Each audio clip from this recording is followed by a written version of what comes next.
Well, vision on point. Let's go!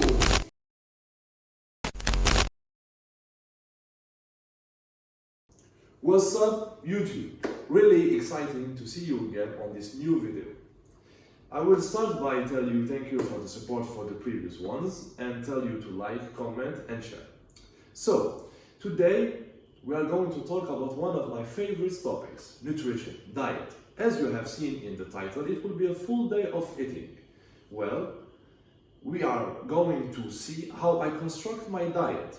So, I will start with a little disclaimer. First thing first, I will switch to French pour vous permettre de mieux comprendre ce que je vais dire et à moi de mieux peut-être vous expliquer mes techniques et pourquoi je fais ci ou ça à tel moment. Alors, cette vidéo sera divisée en deux parties. La première théorique et la deuxième beaucoup plus pratique, qui s'effectuera demain où vous allez me suivre repas par repas où je vais vous expliquer un peu plus en détail le pourquoi, du comment, du timing des repas. Alors, avant de commencer, je voudrais dire que ceci est moi-même, ma propre manière de construire une diète. Ça ne veut pas dire que sur vous ça va marcher, ça ne veut pas dire que c'est la meilleure façon de faire, mais c'est juste la mienne. Pour vous donner un petit exemple, où elle est derrière la caméra ici, on discute beaucoup, lui et moi, par exemple, de natation, et par exemple, vous allez faire une course de 50 mètres. Si vous, votre meilleur nage, c'est le dos crawlé, et que l'autre va faire, je ne sais pas moi, de la brasse, si vous, vous arrivez plus vite que lui en utilisant cette technique-là, vous avez raison. Donc, il n'y a pas de meilleure diète, il y a juste la diète la plus personnalisée et qui va marcher le mieux pour vous. Alors, comment je construis une diète? Il y a différentes manières d'opérer. La mienne est la suivante. C'est que moi, je ne vois pas les choses d'une manière verticale. Il y a des gens qui vont vous dire le plus important c'est les calories, ensuite les macronutriments, ensuite peut-être le timing de la nutrition. Moi, je mets tout ça dans une comparaison horizontale. J'essaye de prendre des meilleurs peut-être paramètres pour moi et les optimiser pour permettre à ma diète et à moi-même d'arriver à mon but final, qui est pour le cas où on se retrouve aujourd'hui, un petit cut que j'ai expliqué dans la précédente vidéo. Donc, ma manière de réfléchir est la suivante. J'essaye de penser en termes de macronutriments, de micronutriments, de timing de la nutrition et de choisir les aliments qui vont me permettre d'avoir la meilleure assimilation et donc jouer sur tout le système hormonal. Alors, on va commencer par énumérer macronutriments par macronutriments. Ça veut dire ma sélection des macronutriments et micronutriments par aliment qui vont correspondre à ce que je vous ai dit, ça veut dire timing de la nutrition et le système hormonal. Alors, on va commencer par, pour moi, la chose la plus importante, les protéines. Alors, pourquoi les protéines sont la chose la plus importante? Dans un cut, vous allez jouer sur votre système hormonal, vous allez jouer sur le timing de la nutrition. Mais pour garder le maximum de muscles et perdre le maximum de gras, il faut d'abord garder le maximum de muscles. Et pour la synthèse protéique, à un moment donné, les protéines sont essentielles. Moi, ce que je fais, c'est que je vais calculer mon poids sans compter la graisse. Ça veut dire mon poids sans graisse. À ce moment-là, je vais y appliquer à peu près 1,8 voire 2 grammes par kilo de poids de corps en termes de protéines. Alors, ma sélection des protéines est très simple. Je ne me casse pas la tête, je vais à l'essentiel, ce qui marche pour moi. Alors, on va commencer par, pour moi, la meilleure source de protéines, les œufs. Il y a tout plein de débats sur les jaunes, les blancs. Moi, je prends les œufs en entier. Ensuite, il y a mon compagnon de tous les jours, le poulet, que vous pouvez voir qui est déjà préparé. Car, si vous voulez réussir quelque chose, l'organisation est primordiale. Si vous voulez, à un moment donné, ne pas vous faire ken dans votre diète, il n'y a pas meilleur que l'organisation. Pourquoi? Imaginez que vous n'avez pas préparé vos repas à l'avance. Moi, par exemple, je fais un travail qui ne me permet pas d'être, on va dire, organisé day by day en sachant exactement ce que je vais avoir, mais en préparant mes repas, en les emmenant avec moi, je ne me fais jamais surprendre. J'ai toujours mes repas avec moi. Donc, le poulet à préparer en avance, Tupperware, tu le mets dans le frigo et t'es bon. Ensuite, le thon, qui se fait très cher en Algérie, mais bon, c'est l'inflation, on n'y peut rien. Alors, le thon, pourquoi? Le thon, c'est une excellente façon d'assimiler des oméga 3. Là, c'est du riz Camar, mais il y a différentes marques Essayez de changer le plus possible pour avoir les apports en micronutriments les plus, on va dire, complets. Ensuite, je prends de la viande hachée, viande rouge, la créatine qu'il y a dedans et tous les micronutriments essentiels à notre corps. Ensuite, pour les sources de protéines, il y a la fameuse whey. Je pense que tous les pratiquants de ce sport ou d'autres sports y sont intéressés à un moment donné dans leur vie. Je ne vais pas vous mentir, je choisis ma whey suivant deux paramètres qui sont d'où est-ce qu'elle vient, ça veut dire lactosérum, peut-être du fromage, etc. Il faut faire très attention. Et tout simplement, il y a combien de grammes de protéines par 30 grammes. Là, ici, on est sur quand même du 27 grammes, je ne sais pas où est-ce que c'est écrit, mais quelque part c'est écrit, je pense derrière, mais bon, vous ne pouvez pas voir, mais c'est du 27 grammes et c'est un goût cookies qui est assez excellent. Ensuite, on va passer aux lipides. Alors, pour les lipides, je sais que le débat est un peu compliqué, comment est-ce qu'on va assimiler le maximum de lipides. Moi, personnellement, ce que je fais, c'est que j'essaye d'avoir un 0,5, 0,6, maximum 0,7 par kilo de poids de corps, que je vais avoir à travers les amandes. C'est le seul, on va dire, oléagineux que j'apprécie. L'huile d'olive, même si j'aime pas le goût, mais ça peut des fois aider, surtout dans mon dernier repas qui est en gros une grosse salade. Pour les lipides, on va dire c'est ça.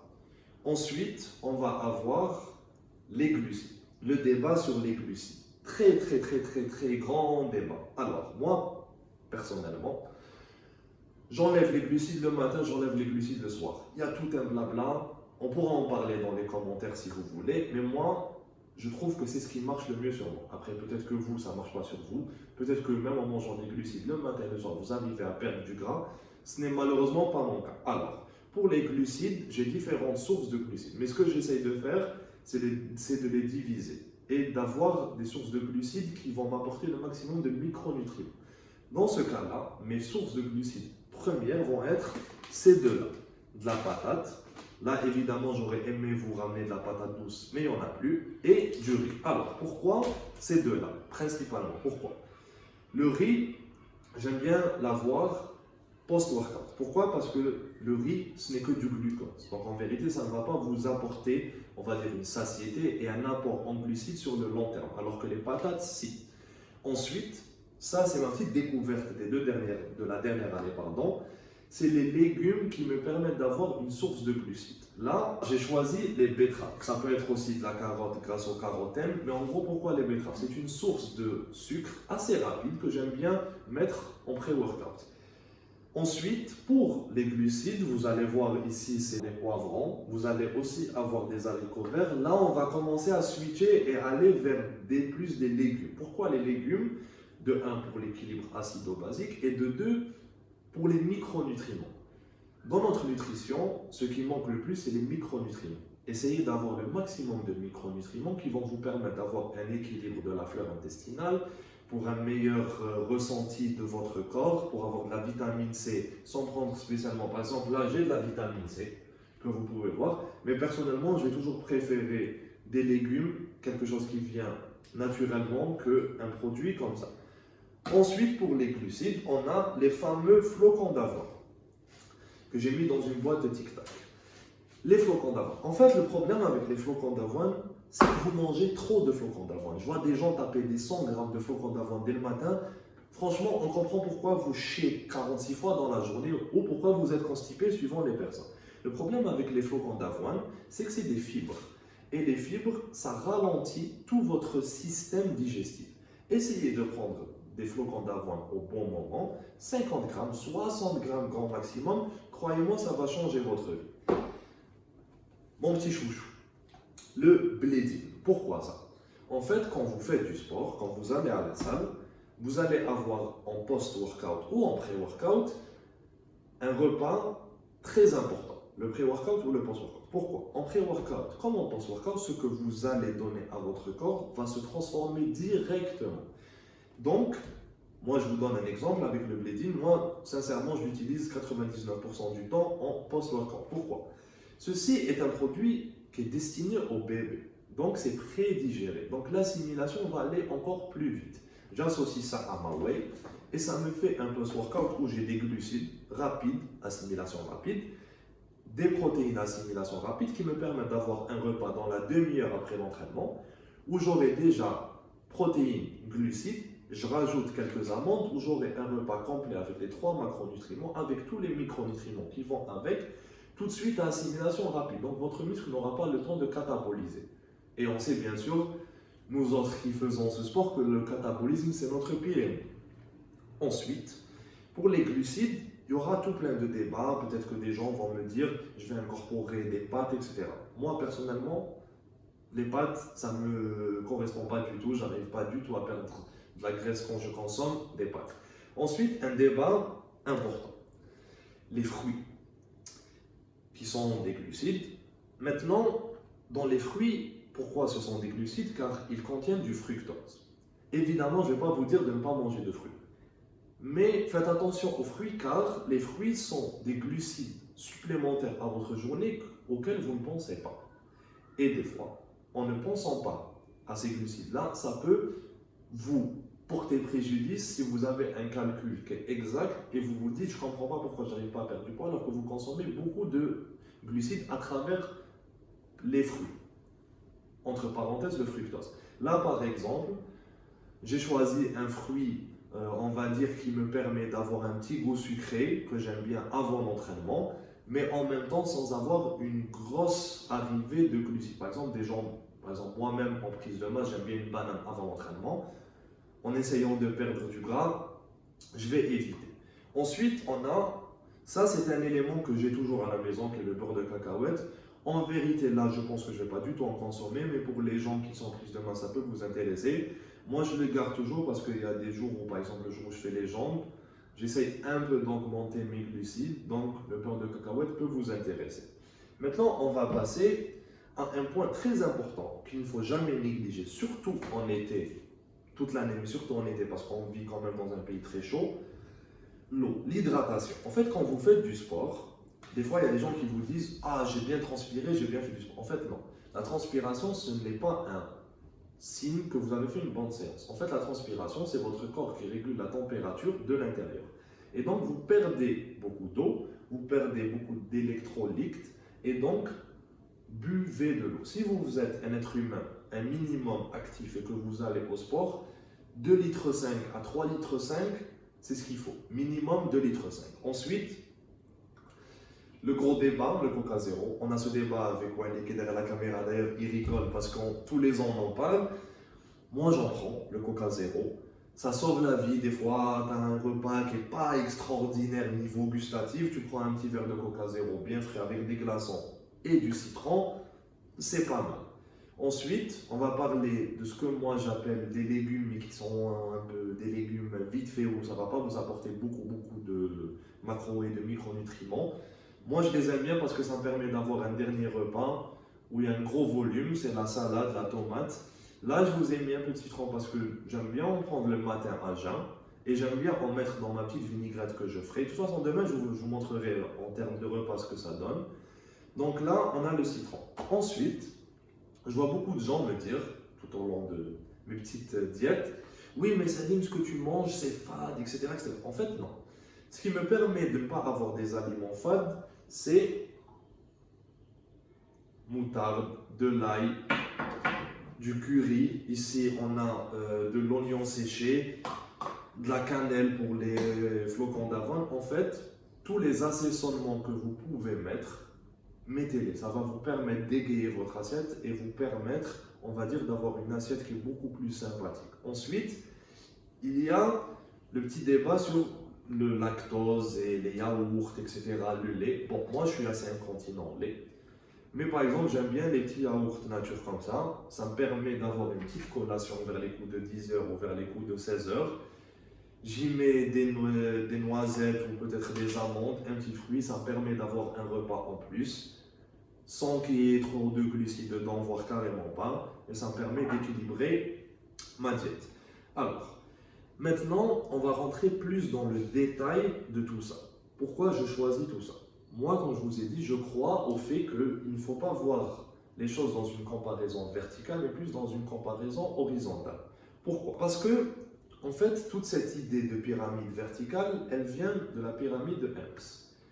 Et lui, à l'époque, avec les moyens qu'il avait, c'était une très bonne chose. Maintenant, la science évolue, les recherches évoluent, même si ça peut être un peu dirigé les recherches, mais quand on teste sur soi-même, on peut voir les résultats sur peut-être 12 semaines, peut-être plus, peut-être moins. Maintenant, moi, ce que j'essaye de faire, c'est de calibrer ma diète suivant mon mode de vie. Parce que comme je vous ai dit au début sur l'organisation, vous ne pouvez pas mettre votre vie entre parenthèses pour perdre du poids ou pour gagner du poids. Ça doit toujours s'accorder. Donc l'organisation est maître et la discipline, bien sûr. Moi, j'ai un travail où je bouge beaucoup. Donc j'arrive à faire beaucoup de pas dans la journée. Donc quand je commence une diète, elle n'est jamais très très basse. Elle va toujours descendre graduellement.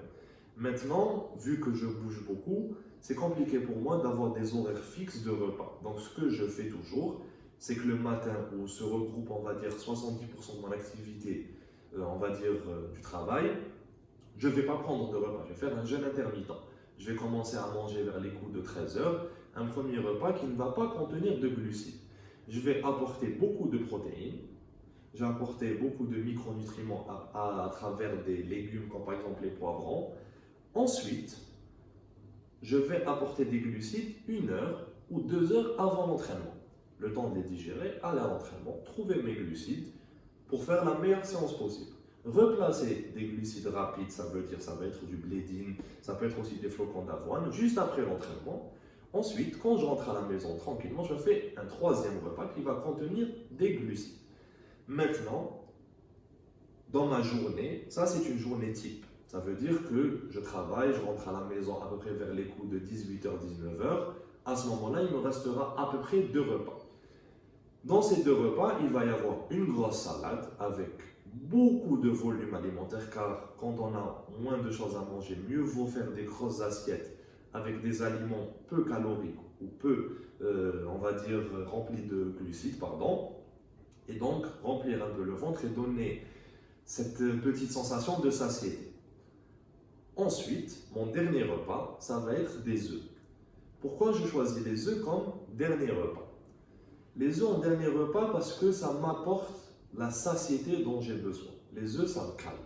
La nuit, j'ai pas du tout faim et ça me fait aussi un pic de lipides avant de dormir. Ce qui permet à mon système hormonal, car on sait tous, bon peut-être que vous ne le savez pas, mais les lipides jouent directement sur le système hormonal, ça me permet d'avoir un pic de testostérone, ou on va dire quelque chose qui va permettre à mon cortisol d'être retardé dans la nuit. Maintenant, il y aura des gens qui vont débattre peut-être de l'intérêt ou non du jeûne intermittent. Moi, personnellement, ça marche pas mal sur moi. Donc, on se retrouve demain pour la partie pratique, où je vais vous montrer mes repas un par un et peut-être vous donner plus de détails sur le pourquoi, du comment, du timing. On se retrouve demain directement dans les repas. On se retrouve directement le lendemain matin pour le premier repas de la journée. Pour vous situer à peu près, je me suis réveillé un peu tard, il est aux alentours de 11h30. Alors, pour ce premier repas, comme je vous ai expliqué hier, il ne va pas y avoir de glucides parce que je n'en ai pas besoin. Je vais commencer à les introduire dans mon pré-workout. Pour ce premier repas, on va partir donc sur des légumes. J'ai choisi des poivrons et de la tomate. Pourquoi? Parce que dans ces légumes précisément, il y a plein de macro et de micronutriments. Ce qui m'intéresse, c'est surtout les micronutriments, la vitamine C que les poivrons vont m'apporter dès le matin. Pour ma source de protéines, j'ai opté pour celle que je digère le plus rapidement, c'est-à-dire le thon. Évidemment, on est loin du petit-déj classique que vous pouvez voir partout, les flocons d'avoine, etc., etc. Mais dans mon objectif à moi, qui est de perdre le maximum de gras le plus rapidement possible, ça fait le job. Alors, on est loin d'une présentation folle. Je vais d'ailleurs te montrer à quoi ça ressemble. Mais c'est efficace. Effectivement, je dois l'avouer, niveau présentation, on est loin de Gordon Ramsay. Mais bon, comme je t'ai dit, ce que je recherche sur ce premier repas, c'est surtout l'efficacité et quelque chose que je peux faire très rapidement. On se retrouve directement dans le deuxième repas qui sera mon pré-workout.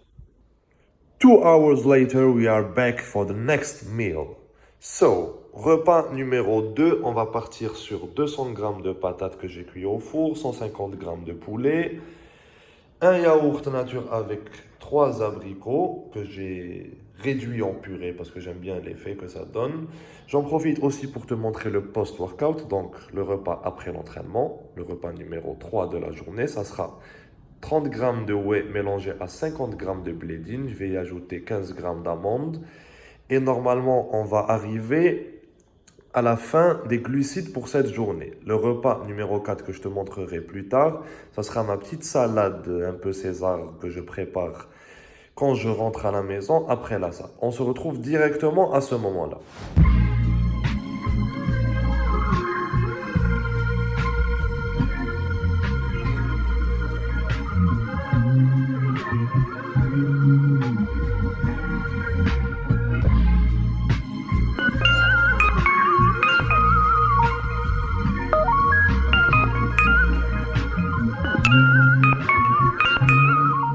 After a juicy chest and delts workout and a good shower, we are back for meal 4. Alors, comme je vous l'ai expliqué, repas numéro 4, on part sur du gros volume. On est à peu près 45 minutes après la fin de ma séance.